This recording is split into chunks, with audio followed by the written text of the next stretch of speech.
Bonsoir Jean-Claude Camus. Bonsoir. Merci beaucoup d'être notre invité. Vous êtes l'ancien producteur de Johnny Hallyday de 1982 à 2010, intime du chanteur. Hein. Vous avez publié Pas né pour ça aux éditions Plomb. Et on l'a vu sur les images, vous aviez été dévasté par sa mort, le jour des obsèques, vous l'aviez porté au sommet. Vous étiez celui qui, avec lui, l'a fait star. Et c'était votre star aussi, à vous, tout simplement. Oui, enfin, j'avais quelqu'un dans les mains qu'on pouvait porter.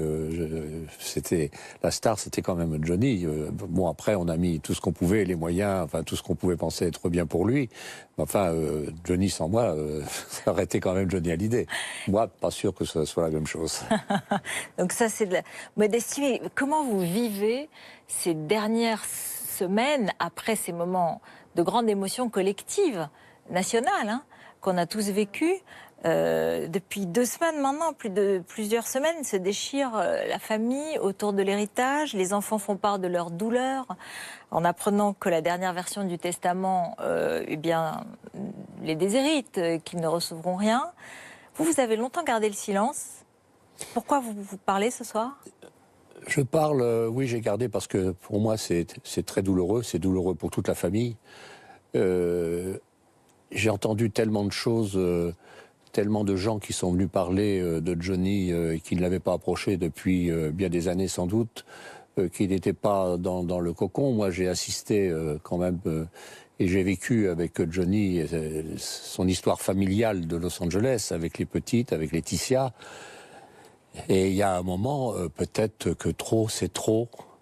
Et bon, j'avais fait une promesse, il faut bien le dire, à Johnny, que je veillerai toujours à ma façon, comme je pourrais, sur les petites et sur Laetitia.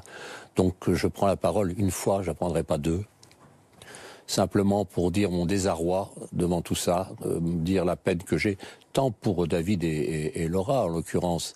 Mais pourquoi avoir mis tout ça sur la place publique ? Je trouve ça lamentable, je trouve ça dommageable pour l'image de Johnny, que de voir cet hommage magnifique qu'il a eu, dont on a dit que c'était un spectacle. C'est exactement tout ce que Johnny aurait aimé. Ça fait quand même, sur ces 30 et quelques années avec lui, je sais comment Johnny voyait les choses quand même et tout. Voilà, tout ça me bouleverse et je regardais tout à l'heure Hugo Frey et j'espère que quelque part on va retrouver de la sagesse dans la famille. On n'a pas le droit de dire que Johnny, d'une, était en état de faiblesse. Johnny décidait de tout, on ne décidait pas pour lui, jamais. Ça, il faut quand même que les gens le sachent. Moi, je ne lui ai jamais fait faire quelque chose qu'il ne voulait pas, ou même si d'autres voulaient, on ne voulait pas. Ça, c'est du genre. La deuxième chose, c'est que il y a plus de 10 ans, quand j'étais encore en charge avec lui, j'avais évoqué une fois, j'ai dit, mais Johnny, si t'arrivait quelque chose, tu crois pas qu'on devrait faire une fondation qui s'occuperait de ton image, etc. Non, ce sera Laetitia. C'était ça il y a déjà plus de 10 ans. Voilà. Donc vous n'êtes pas surpris par ce dernier testament qui la laisse légataire universelle de tout et qui, de fait, ne laisse rien à ses grands-enfants. Rien ou presque, oui. Vous savez, seul Johnny sait pourquoi il a fait ça, mais je pense qu'il avait ses raisons. Je pense peut-être qu'il pensait que les 2 petites avaient beaucoup plus de chemin à faire que les 2 autres aînés qui étaient déjà bien en place.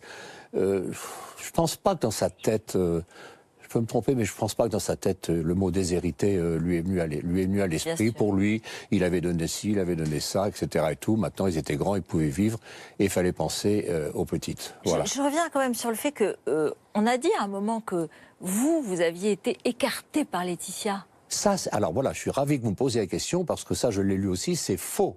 C'est faux. Avec Laetitia, je me suis toujours entendu. J'en parlais tout à l'heure. Je crois que dans toute mon existence, j'ai eu au Stade de France, la veille d'un Stade de France, une altercation avec elle parce qu'il y avait quelque chose qui n'allait pas. Moi, j'étais énervé aussi, etc. et tout. Bon, ce qui peut arriver là. Mais c'est vrai qu'on a eu des mots qu'elle n'a pas rapportés à Johnny le jour même. parce que le lendemain, ça aurait été terrible et tout. Mais non, ce qui m'a écarté de Johnny, ce sont les 12 millions de monsieur Coulier, puisque j'étais averti un petit peu avant, un ami qui était près de la personne qui a appelé Gilbert Coulier en disant si tu as 12 millions, Johnny est à toi, mais ça n'est pas Laetitia qui m'a écarté, ce sont les 12 millions qui m'ont écarté. Ce sont des questions d'argent et des questions de... Donc du coup, aujourd'hui, vous êtes plutôt choqué, surpris par l'attitude des enfants de Laura. Vous ne comprenez pas enfin, elle est certainement très sensible au fait qu'elle a un sentiment qu'on peut peut-être comprendre, d'avoir été oubliée, d'avoir ne pas été reconnue en quelque sorte à la fin de la vie de... Elle dit des choses très dures dans sa lettre. Elle dit qu'elle était empêchée de le voir, qu'elle le voyait en cachette, qu'elle ne l'a pas vu à la fin de sa vie, ces derniers jours. À la fin de sa vie, je suis en tout cas au courant de la dernière fois où elle était empêchée de le voir. Puisqu'il se trouve que c'était le samedi, Johnny est parti le mardi. Je sais, et ça n'est pas Laetitia qui me le raconte, hein, puisque j'ai passé la soirée, c'est l'infirmière qui était encore toute troublée de ce qui venait de se passer. Je crois que la veille, Laura avait envoyé un texto à son père en lui disant que voulait venir le voir. Et il aurait répondu, il aurait répondu non, pas demain, la semaine prochaine. Très bien. Et en effet, ils sont venus quand même le samedi après-midi. Et Johnny, qui était quand même très très mal, et tout avec un caractère que je le connais bien, et tout. J'avais dit que c'était non, c'est non aujourd'hui, etc. Tout. Elle a demandé à Laetitia en effet, Laetitia lui, tu peux pas me demander ça, je peux pas faire ça. Il a appelé l'infirmière, et c'est l'infirmière qui me l'a raconté dans la soirée, et tout. Il a appelé l'infirmière, elle a dit je ne veux voir personne. Voilà, mais en l'occurrence, c'est pas Laetitia qui vous voyez, on lui met tout sur le dos. Voilà, moi, la seule chose que je peux voir, c'est ce qui s'est passé dans la vie de Johnny pendant des années, et c'est toutes ces années. Quand je l'ai vu à Los Angeles au mois de mars 2017, j'étais à Los Angeles, j'ai trouvé quelqu'un que je ne connaissais pas. Un père de famille avec ses filles sur les genoux, câlin.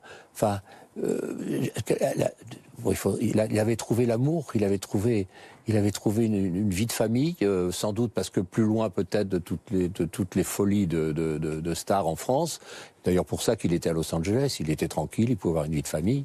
Et ce que j'ai vu, moi, cette entente dans cette famille était formidable. Alors après, les deux autres aînés, évidemment, qu'ils aiment leur père. Et vous avez bien vu, pendant leur vie, vous les connaissez, ces deux aînés, vous les avez vus grandir aussi à côté de Johnny. Je les ai connus tout petits, oui. Mais oui.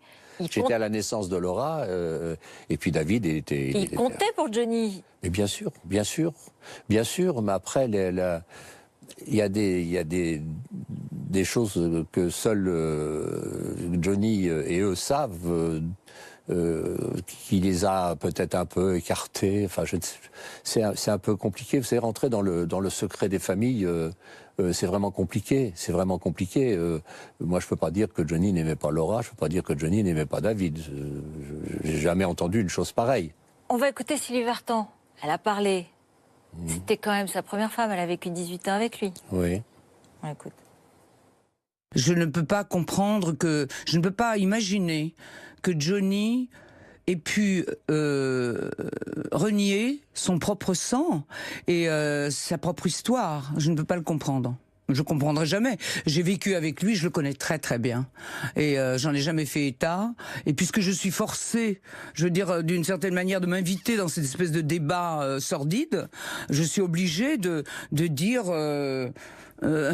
ma vérité quelque part. Comment va David ? Et de rétablir aussi l'image de Johnny. Parce que quelque part, on le salit. Qu'est-ce que vous en pensez ? Quelque part, on le salit. D'où est-ce que c'est parti ? Je ne pense pas que ce soit du côté de Los Angeles que les choses soient parties. Il y a une lettre qui est arrivée à la presse, une lettre posthume. Les choses sont parties de là. Il aurait peut-être été plus sage. Certes, il y avait sans doute de la douleur. Mais il y avait peut-être quelque chose de plus sage. De demander même à un avocat de prendre contact et de dire mais il faut qu'on voit les choses. Qu'est-ce qui se passe ? Voilà. En fait, pourquoi Laura a fait ça, à votre avis ? savez, Laura est une personne fragile depuis longtemps. Maintenant, elle va mieux, je crois, et j'en suis content. Mais c'est vrai que Laura a été fragile très très longtemps, et que certainement que la mort de son père n'a sûrement pas arrangé les choses. Et elle s'est sentie blessée, mais au lieu de faire des choses comme ça, il aurait mieux valu parler, quoi. Quand j'étais, moi, à Saint-Barth, je crois savoir que Laetitia était ouverte à les recevoir. On était même étonnés qu'ils ne viennent pas avec nous, quoi. C'était... Bon, mais pour vous, il y a en quelque sorte pas les bons et les méchants, mais enfin, c'est aussi simple que ça, non? Non, c'est pas aussi simple que ça. Parce que pour des enfants, c'est pas seulement l'argent, et c'est ce que disait Sylvie Vartan ou d'autres, et ça, on peut le comprendre dans toutes les familles. Être inscrit dans le testament de son père, que ce soit une star ou que ce soit un homme simple, et c'est un père. Et c'est une blessure de ne pas y être. Oui, certainement, mais ça c'est la loi française. Mais enfin moi, ma sensibilité, c'est bats-toi dans la vie, etc. et tout, et n'arrive pas avec une cuillère en argent dans la bouche. C'est ce qu'il pensait, Johnny? Johnny, non, il a quand même acheté 2 appartements à Laura, je crois qu'il lui versait 5 000 € tous les mois, quand même, c'est bon, rien, et puis David, qui a quand même un bout de la villa à un moment aussi, etc. et tout, c'est pas rien non plus, et puis attendez, j'entends partout qu'il y a 100 millions. C'est l'héritage, théoriquement. Oui, bah ça, écoutez, moi j'attends de voir. C'est-à-dire, vous pensez que c'est pas du tout ça? Je pense que ce n'est pas du tout ça. C'est-à-dire, beaucoup plus, beaucoup moins? Beaucoup moins. Beaucoup moins. Mais Combien? certainement. Combien? Les maisons additionnées ne font sûrement pas 50 millions, comme on vient de le dire. Si elles en font la moitié, ça sera bien. Mais les droits, c'est très important. Les droits, le prochain album. Là, il y a un référé au 15 mars parce que, d'une certaine façon, les enfants veulent aussi avoir peut-être l'écouter, tout simplement, avant qu'il soit écouté par tous les Français. Ce qui peut être compréhensible. Voilà. Mais est-ce que c'est nécessaire de faire une assignation pour pouvoir entendre les choses? Il y a peut-être une voie plus aimable pour le faire. Et c'est son album à Johnny. Moi, je l'ai entendu. Je l'ai pas entendu fini. Mais le 29 octobre, quand ils m'ont fait mon anniversaire surprise, j'ai passé l'après-midi avec lui. J'ai écouté 8 chansons enregistrées au mois de septembre, quand même. Au mois de septembre, il était déjà bien malade. Où la voix est absolument extraordinaire. Bon, qu'est-ce que va avoir fait Maxime Nucci, etc. et tout, c'est de mettre en forme. Je sais qu'il voulait refaire les corps de Maxime, entre autres, mais l'album, on le connaît. Il est connu de tout le monde. Patrick Bruel, qui était avec moi ce jour-là, l'a entendu. C'est pas quelque chose qui va être fabriqué en allant chercher des titres peut-être qui étaient restés dans un tiroir. C'est pas ça du tout. C'est 8 chansons authentiques que Johnny a chantées au mois de septembre. Mais ces enfants les connaissent? Je ne sais pas si Johnny leur avait fait entendre, là je ne saurais pas. Si on reparle de l'héritage, c'est pas seulement les maisons. Johnny vivait. C'est les droits aussi, c'est les droits sur l'image, c'est les droits sur... ça fait partie des droits des enfants, non? Je pense que c'est bien que les enfants soient intéressés en effet. Mais les droits, qu'est-ce qu'il va y avoir comme droit? Il est bien connu de tous, je ne trahis pas de secret, que Johnny vivait toujours dans les avances. Donc... les avances, il faut un moment qu'on les récupère. Et puis là, il n'y a pas d'autres sujets, d'autres albums qui viendront après. Donc je pense qu'on fabule sur l'héritage. Enfin, c'est mon sentiment. Bien sûr. C'est mon sentiment. Je ne suis pas vraiment le secret des choses, mais enfin, je connais assez bien Quand on voit ces images, regardez, c'est les images des obsèques. Il y a une partie de la famille qui arrive, l'autre partie qui l'attend devant l'église de la Madeleine. Déjà, il y a des tensions. Déjà, on pouvait entendre et on pouvait sentir ce qui se passe. Oui, bien sûr, puisque, comment dirais-je, Laetitia souhaitait que David et Laura partent, où j'étais invité, moi d'ailleurs, partent du funérarium et partent avec le convoi. Et pour des raisons qui les concernent, ils ont refusé De même que pour Saint-Barth, Laetitia a offert de venir dans l'avion qui avait été loué pour qu'on parte là-bas. Ils sont venus dans un avion à part, etc. et tout. Donc oui, il y avait sans doute déjà des tensions. C'est vrai que dans la tête de Laura, c'est vrai que le jour où elle est venue le samedi et que elle peut tout imaginer. Elle peut tout imaginer. La belle-mère est là, elle peut tout imaginer. Faut essayer aussi de la comprendre. Comment vous parlez avec Laetitia? Comment va-t-elle? Comment vit-elle ça? Laetitia le vit très mal. Elle est bien ennuyée, ne serait-ce que pour ses deux petites, parce qu'elle arrivait un peu à surmonter les choses, à leur donner des sourires. Et elle me dit, écoute, pour l'instant, je pleure toute la journée. Mais Laetitia pleure pas sur l'héritage. Elle pleure sur Johnny. Elle s'est tellement donné et ça, je l'ai vu comment elle s'en est occupée bien avant, mais pendant sa maladie, c'était incroyable. La chambre. Le bureau de Johnny qui avait été transformé en chambre d'hôpital, il y avait par terre un matelas où elle dormait à côté de Johnny pour qu'il manque de rien. Elle ne voulait pas que ce soit l'infirmière qui lui fasse certains soins, etc. et tout, pour pas qu'il se sente humilié. Enfin, voilà, elle a donné beaucoup d'amour. Alors maintenant, moi, ce que je pourrais conseiller à tout le monde, si j'avais mon mot à dire, parlez-vous. Et puis, si c'est trop difficile, parlez-vous par vos avocats. Ouais. Vaut mieux. Ils ne se parlent pas, les avocats, là? Il n'y a pas de discussion, il n'y a pas de... Je ne suis pas au courant, moi, j'ai pas. Je reviens sur les obsèques et cette cérémonie que tout le monde a suivie dans le détail. Sylvie Vartan a dit que c'était un spectacle. Ça, je trouve ça très dommage. Je ne vois pas où était le spectacle, personnellement. Mais bon. Oui, elle a dit que ce n'est pas un spectacle. Elle a dit aussi. Moi, je suis pas dans la communication, et puis depuis hier, on retrouve des communications de partout, donc moi, ça me surprend. Quel intérêt? C'est la défense de son fils, d'une image de Johnny. Elle dit c'est un homme généreux, c'est un homme grand. Cette image comme ça qu'elle ne reconnaît pas. Pardon. Je vous en prie. Non, mais c'est vrai qu'il y a une forme d'identification de tous les Français aussi un petit peu à cette situation. Et donc voilà, quand elle parle comme ça en disant « je ne le reconnais pas », vous le reconnaissez? Je ne sais pas si j'aurais fait... Il y a de l'eau à côté. Vraiment désolé. Hein. Non, je vous en prie. À travers un chat. Je vous en prie. On va écouter. Je ne sais pas si j'aurais fait comme lui, j'en sais rien. Oui. Mais ce qui est certain, c'est qu'on est en train vraiment d'abîmer l'image de Johnny et tout le monde ferait bien de se taire. Ça, c'est mon sentiment. Je voudrais qu'on écoute Jean-Jacques Debout. Parce que c'est vrai que depuis plusieurs jours, tout le monde s'y met. Beaucoup de ses amis, Eddie Mitchell, Hugo Frey qu'on vient d'entendre, ou d'autres, soutiennent Laura et David.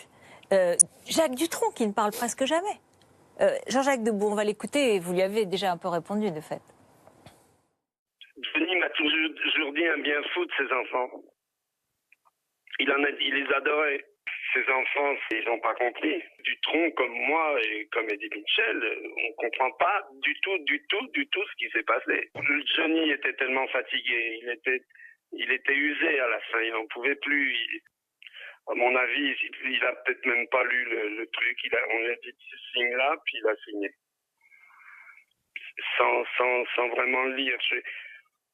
Vous savez, des fois, Johnny, je me rendais compte que quand il était très fatigué, que c'était le dernier parlé qui avait raison. Le dernier qui avait parlé qui avait raison. Oui, alors d'abord, très fatigué, en 2014, Johnny pétait le feu, il était en pleine forme. Ça, c'est la date du 6e Testament, en juillet 2014. Que je sache, il était en pleine forme. Voilà. Et moi qui l'ai bien connu quand même, avant de lui faire signer quelque chose ou de lui faire décider quelque chose qu'il n'avait pas décidé, c'était pas le bon jour. Hein. Mmh. Si vous ne vous étiez pas réconcilié avec lui, si vous ne l'aviez pas retrouvé, vous auriez parlé comme ça aujourd'hui? J'aurais parlé comme ça aujourd'hui. Faire une confidence... déjà, on a parlé tout à l'heure très vite, mais il ne faut pas en parler. je n'ai pas voulu faire ça tant que je n'étais pas réconcilié avec Johnny, d'une. De deux, ce qui m'a hanté pendant tous ces jours d'enterrement, de choses, etc. et tout, je me disais, mais mon Dieu, qu'est-ce que j'aurais fait? Qu'est-ce que j'aurais fait si j'avais pas été réconcilié avec lui? Ça a été quelque chose qui m'a hanté pendant toute la semaine. Et quand on parle de Laetitia, c'est quand même elle qui m'a à Bruxelles, m'a réconcilié avec Johnny. C'est elle qui m'a appelé. Elle m'avait déjà donné des nouvelles avant, etc. et tout. C'était en cours. Et puis en plus, c'était tellement beau. Il n'y avait plus d'intérêt professionnel. C'était vraiment, on se retrouvait.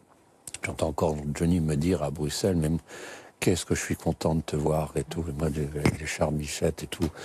Johnny, c'est plus de 30 ans ensemble, c'est famille, voilà. Mais Laetitia, elle faisait tout pour que les enfants soient proches, parce qu'il y a tellement de choses qu'on a entendues là-dessus. Le fait qu'il y a un certain nombre des affaires, des sociétés de Johnny qui étaient au nom de la grand-mère de Laetitia, le fait que peut-être les enfants disaient qu'ils ne se sentaient pas aussi proches qu'ils auraient pu de leur père à cause d'elle, tout ça, c'est complètement faux. Mais ça c'est le problème des familles recomposées. C'est pas nouveau. Moi, j'ai ça dans ma famille, hein, donc je suis bien au courant des choses. Mais oui, il avait mis en effet la maison, en tout cas de Marne-la-Coquette, au nom d'une société dont la gérante était. Alors pourquoi est-ce que c'est Mamie Rock qui était gérante? Alors là, je n'en sais rien. C'était des choses de Johnny, ça, qui partait par moments dans certains délires, comme quand il a voulu partir en Suisse ou en Belgique, etc. et tout, ça le prenait par moments. Et puis finalement, il a trouvé son bonheur aux États-Unis, où il était vraiment heureux. Là, je l'ai vu vraiment vivre d'une façon normale. Merci beaucoup. Merci Jean-Claude Camus d'être venu sur notre plateau pour ce témoignage. C'est le 20h Paul tout de suite, avec Alain Marchal.